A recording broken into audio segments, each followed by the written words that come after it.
كيف حالك؟ كله تمام؟ الحمد لله. Thank you very much for giving me the opportunity to be with you here on a very beautiful day at a very nice spot where the Nile decides to split into two and eventually decides to come back together again. I think it's a very strategic place to be with you today, with friends and colleagues, to talk about a very important subject close to our heart, close to my heart. But as I was just saying to Khalid, Cindy, this is about rights, but it's also about the business case. I had the pleasure of being also the director until a few months ago in Indonesia, where, like in Egypt, there is a law to ensure the rights of people with disabilities to have opportunities for what we in the ILO call decent work for all.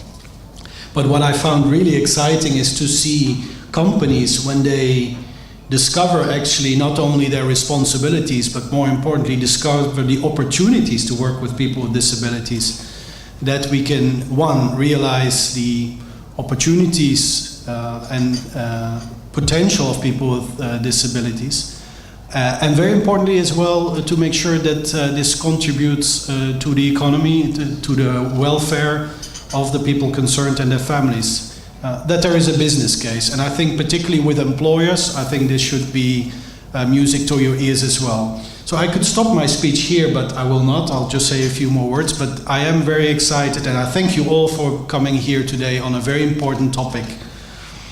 So again, thanks to company representatives and employers here today about the subject of inclusion of people with disabilities in the labor market. It's a challenge that has different faces and different dimensions, but it has the common goal of working for what we call inclusive workplaces.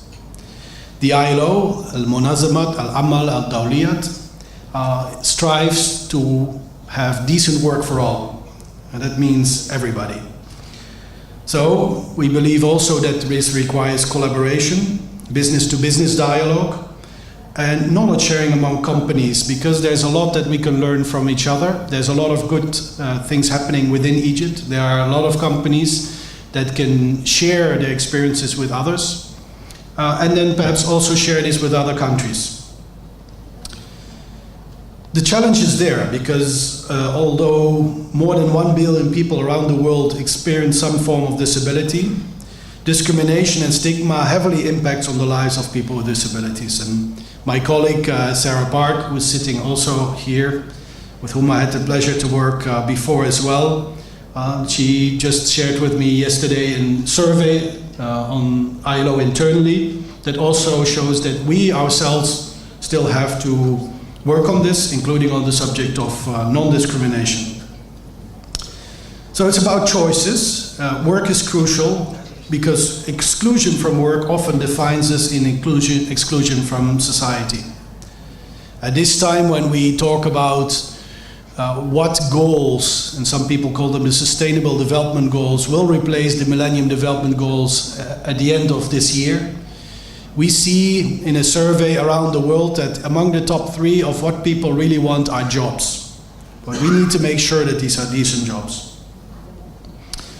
Unfortunately, people with disabilities and work are still seen as an unusual combination. However, the ILO has found that many employers have already realized that people with disability are as capable and productive as anyone else. These employers have an extensive and invaluable first-hand experience in how effective inclusion can become a natural part of corporate and business strategy. Companies and employers, like those present here today, you, are probably the best ambassadors to get other companies, including small and medium enterprises, to consider employing persons with disabilities as a usual business practice. Today, we will be able to discuss the good practices you all have within your companies. We will also learn from other countries, and also the common challenges we face in creating more inclusive workplaces.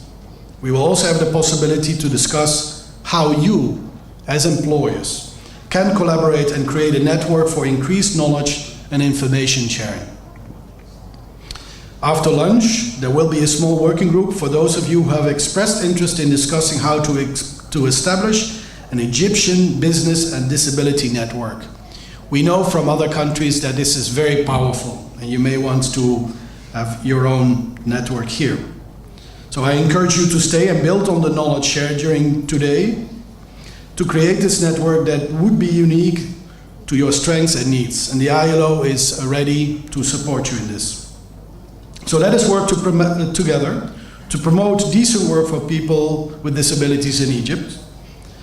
And before I introduce the colleagues to take over, I would say, and I apologize upfront for my pronunciation, because I'm still learning, لازم كلنا نشتغل مع بعض علشان الاشخاص ذوي الإعاقة يصلوا على عمل لايق. شكرا جزيلا.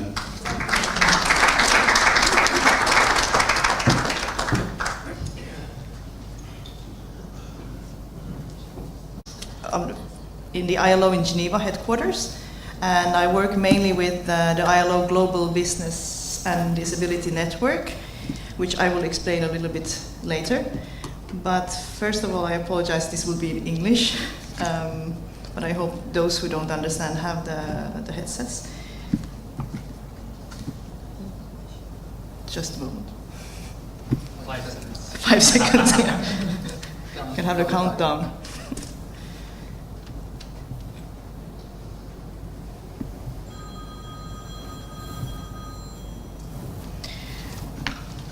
Okay, so today my colleagues in Cairo office, they were the persons who organized this whole meeting, and they did their best also to bring you businesses from different sectors, different areas, and different kinds of organizations. But of course, we tried our best, but just wanted you to know that whatever we share here, you are also, of course, encouraged to share with your colleagues in other companies. You have your own networks. Today, the main word will be collaboration and networking and building networks, because business-to-business dialogue is, in disability inclusion, has been quite successful from our experience, so we encourage you also to share this with your colleagues. And we also encourage you to share all the information or knowledge you have from your companies and from your past experiences with the colleagues here and with us, the ILO, as well. As Peter said, we are also not fully inclusive as an organization, as a UN agency, but it's step by step we are trying to reach our targets and goals as well.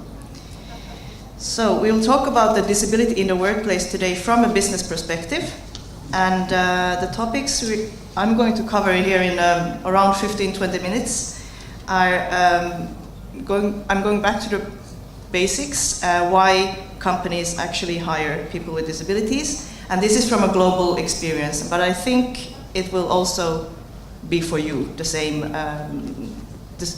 ideas and same issues will be with you as well. Then I have some slides on what businesses are doing, the good practices in the workplaces also from a global perspective, and then I'll quickly go through the ILO Global Business and Disability Network that I represent, and then we go to the main part about National Business and Disability Network. So networks that specifically focus on disability inclusion in workplaces in order to support management, in order to support people with disabilities or employees with disabilities. And then last, I'll go through some tools that we have developed, specifically also for business, but in the afternoon we will have working groups where we discuss them more into detail, so we can continue to discuss it then. Just a reminder that why we consider this an important topic as the ILO. People with disabilities represent around 15% of the world's population. So 1 in around 7 people are consider themselves to have a disability of more severe or less severe. And just to remind that there are lots of people with disabilities having an invisible disability. So you would never see in your workplace, you would have people who are disabled, but you don't know. So it can be your staff, it can be your manager, or it can be somebody in even the senior management. So this is just for as a reminder. So 5 basic reasons. There are more, but basic reasons why people why employers hire people with disabilities. 1, because they must. It's in the regulations, as you have also in Egypt. 2, someone asked. It's usually the case how companies actually start to think about disability inclusion. It's the right thing to do, as Peter said earlier. The 4th, they are encouraged to do it through some tax incentives or other affirmative action. And then 5th, which we want to focus more on, is the business case. So just quickly through some details. There's also this in your folder. There's this handout with this presentation in Arabic. So you can also ask me if you have questions. You can ask me later as well. But basically, the regulation part is usually a country has a quota system. So as in Egypt, you have the 5% for companies more than 50 employees, or you have a non-discrimination law, or you have the both. The US, for example, is known for having one of the strongest non-discrimination laws for people with disabilities, and then many European countries, many Latin American countries have a quota law. There are pros and cons with both sides, but one thing is usually employers are not very fond of quotas, but it is also if you would talk to your colleagues in other countries, they would still say that without the quota law, disability would not be an issue for even a discussion. So although it's not always enforced and it's not reached, the quotas, many would say it's still the starting point of a discussion. So as it is in Egypt as well. Now I realize this is in English. It should have been maybe in Arabic. Sorry for that. The second point I was making was that companies start to employ people with disabilities because somebody is just there and has sent an application, has a friend who is keen to employ somebody with a disability, or there is a CEO who is very committed and wants to have more people with disabilities in his or her company. So it's very personal. It's also when you have, for example, an intern with a disability, and the intern, if she or he is very good, wants to continue working for the company, then the company would be more prone to employ the person because the fear factor is gone. They're not afraid to employ the person. Some things that you might have seen is that in regular mainstream job fairs, if a person with a disability comes to your booth and asks for her or his chances of getting a job, that might also, for many companies, be the first kind of discussion with the person with this disability, and then the company starts to think about it. Many multinational companies have started their kind of the way to employ a person with disability through job fairs, or then through interns. So, for example, IBM, I know that they have a very good internship trainee program, and this is how they started to recruit more and more people with disabilities. Then we come to the human rights, rights-based approach. Also corporate social responsibility, which is very strong, I think, in Egypt as well. So through CSR activities, through CSR thinking, you would start considering hiring or working with people with disabilities. So although you don't hire people with disabilities, you might maybe support the community or support NGOs or disabled people's organizations and start the communication in that way. There are also economic reasons for this, why companies hire people with disabilities. We had an ILO study, I think it's 2009, so it's a while ago, but in any case, back then, the estimate was that social exclusion of people with disabilities in the workplace would represent around 3 to 7% of the GDP.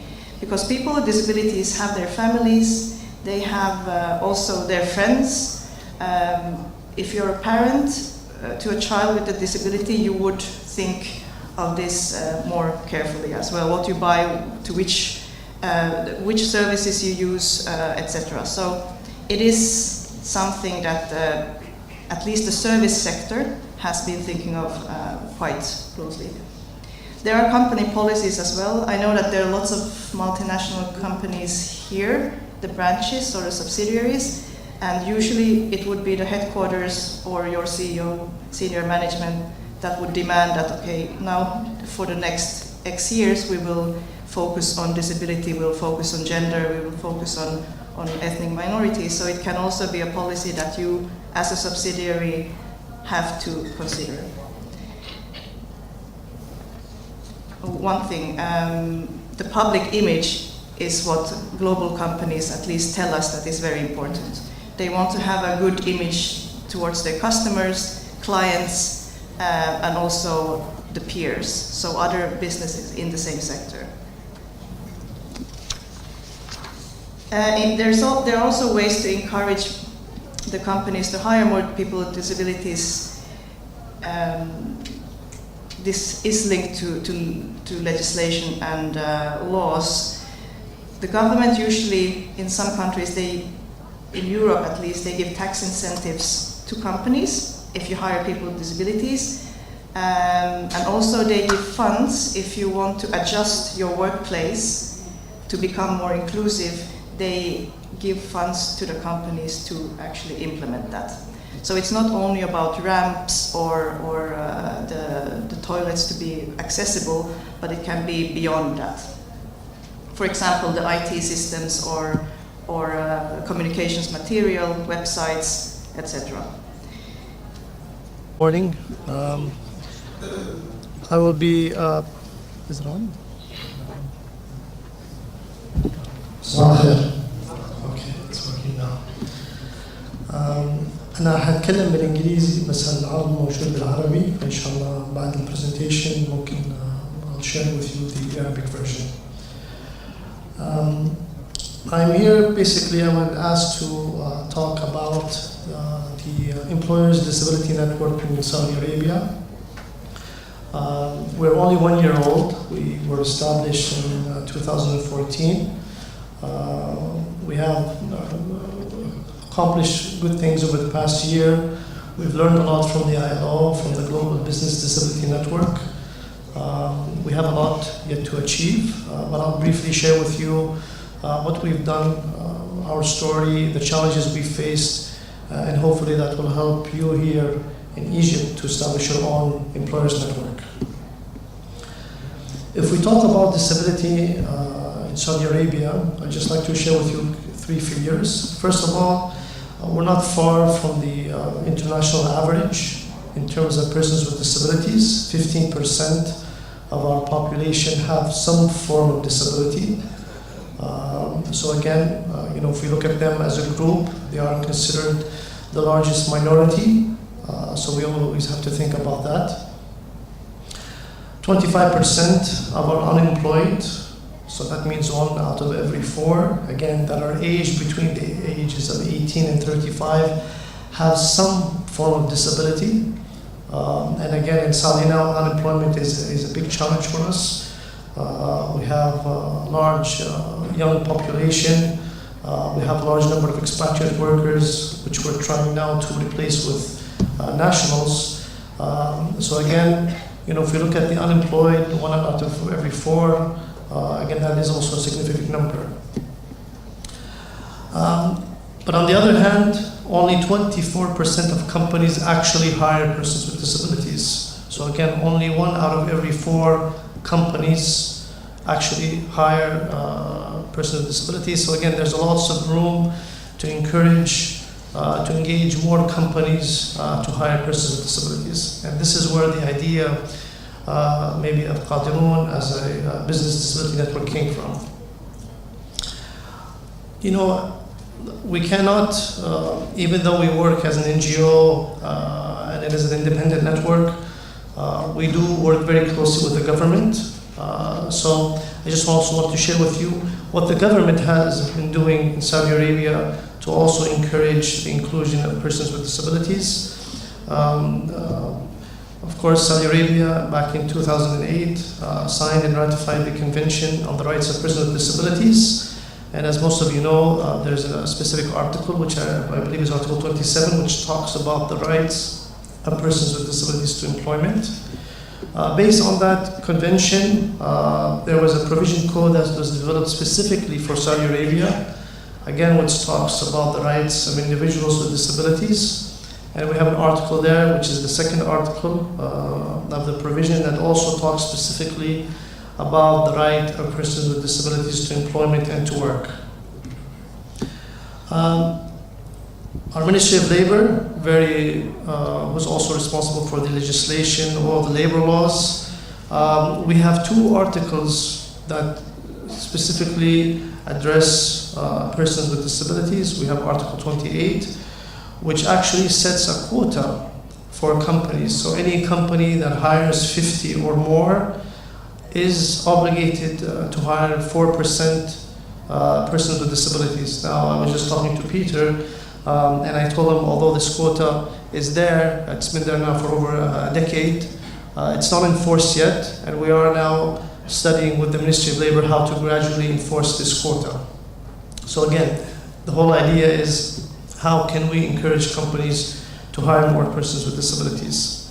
At the same time, some people perceive this as a stick that the Ministry of Labor is using to enforce the hiring of persons with disabilities.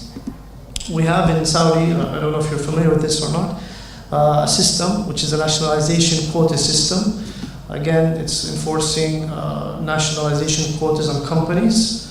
And in this nationalization quota, if you hire a Saudi who has a disability, he's counted as 4.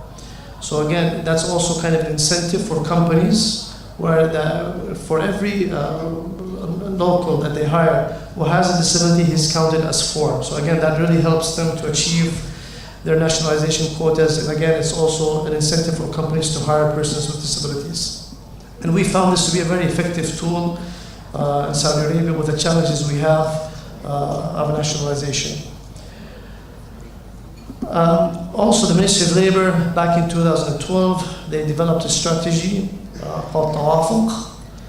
And this strategy basically was how can we include more persons with disabilities in the job market. Under this strategy, there were around 33 different initiatives and projects. One of them happened to be the Employers Network, but there were initiatives that had to do with how can we rehabilitate, how can we upskill persons with disabilities for the job market. There were some projects that went into things like transportation. How can we get a person with a physical disability to his job location, with the infrastructure that we have. So again, that was part of the efforts that the government did over the past few years. Again, how to include more and more persons with disabilities in the job market. But there still are those barriers to having inclusive employment. Of course, there are the social barriers. There is also that perception, there's the mindset that, persons with disabilities should stay home, we shouldn't force them to work, it's bad enough that they have to deal with their disability. Why are we telling them to work? Why don't they just stay home? Can't the government support them? So again, and again, it comes maybe out of kindness, but it's become a charity case, and that's something that we need to change. It's as Sarah and Peter both mentioned, it's their right, but not only it's their right, there's also a business argument and a business case to hiring persons with disabilities. There are the regulatory barriers. So again, when we look at laws and regulations, for example, the simplest example I can share with you in Saudi is that a lot of the buildings, a lot of the infrastructure we have does not help or enable persons with disabilities to get to their workplaces. So how can we change those laws? How can we enforce laws that exist to be implemented in terms of accessibility and things like that? There are the educational and vocational barriers. Persons with disabilities are not given an equal opportunity in terms of training, in terms of education. Again, going back to the mindset, they're not put in schools, or the schools are not accessible. So again, when you look at them and compare them to their non-disabled peers, they are less skilled, less qualified. So that's a challenge, again, that we're trying to address in Saudi Arabia. And again, there are those financial barriers, because all these things that I've just mentioned cost money at the end of the day. Again, if we want to make all our buildings accessible, if we want to include persons with disabilities in schools, in universities, and institutions, this is all going to cost money. So again, that's another barrier that we have to continuously address. So ultimately, all these barriers lie with the employers, with the companies that employ persons with disabilities. And that's, again, where we come in as Qadirun, as a business disability network, to address these barriers hands-on with the employers. Our vision as Qadirun, again, is to enable employers to include persons with disabilities as equal and effective members of the workforce. So again, we work very specifically with employers. Again, I'm talking maybe more about the model we follow in Saudi, but again, we work within a collaborative effort with lots of other organizations, lots of other NGOs. And our focus primarily is on employers. How can we enable employers? How can we change their mindsets? How can we give them the necessary tools and necessary training so that they can include more and more persons with disabilities in their workforce? How do we do this? Our mission is to provide guidance, advice, training, best practice to employers, again, to recruit, retain, and include employees with disabilities. Again, we've been focusing the past year on two areas. The work environment, so how can we have an inclusive work environment? And again, we're not talking just about the physical environment. I'm going to talk maybe a bit more about that in a few minutes. But holistically, what do we mean by work environment? The culture, the mindset, the buildings, everything. And also the favorable policies. So again, we work very closely with the Ministry of Labor in Saudi Arabia on legislation, on projects that support companies to hire more persons with disabilities. Our objectives, we work on three primary areas. First one is the awareness. So again, we try to raise the awareness. We try to educate companies on the mutual business benefits of hiring persons with disabilities. Again, we want to change the mindset from it being a charity case or it being socially responsible. There is a business case, there is a business argument. It does make business sense to hire persons with disabilities. So that's something that we work on. The second objective is we work as an advocacy group. So we work very closely with the Ministry of Labor and numerous semi-government organizations, again on legislation, on policies, again to include more persons with disabilities in the job market. And again, the focus here is on their rights, what are the legislations that need to be put in place, again to enforce and to ensure companies hire more persons with disabilities.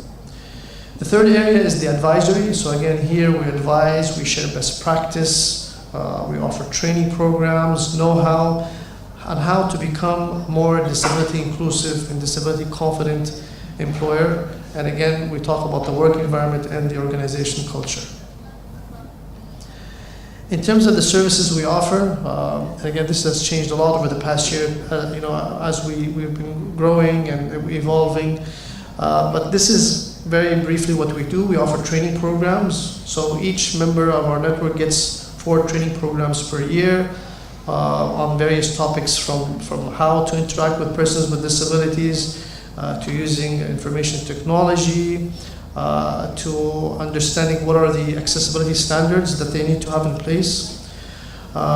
We offer a lot of learning resources. So if you go to our website, and again it's bilingual, Arabic, English, we have lots of resources, local resources, regional, international resources for companies to utilize, to learn from.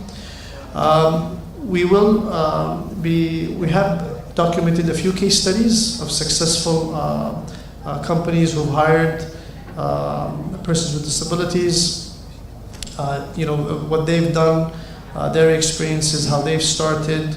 And again, this comes from the idea of how can we share this with other companies so again they don't need to reinvent the wheel. Let's start where others have ended.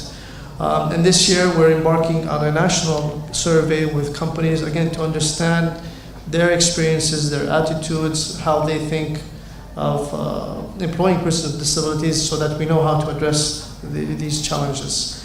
Network meetings, ironically we have a meeting the day after tomorrow, a national meeting where we're inviting our companies and also guest companies.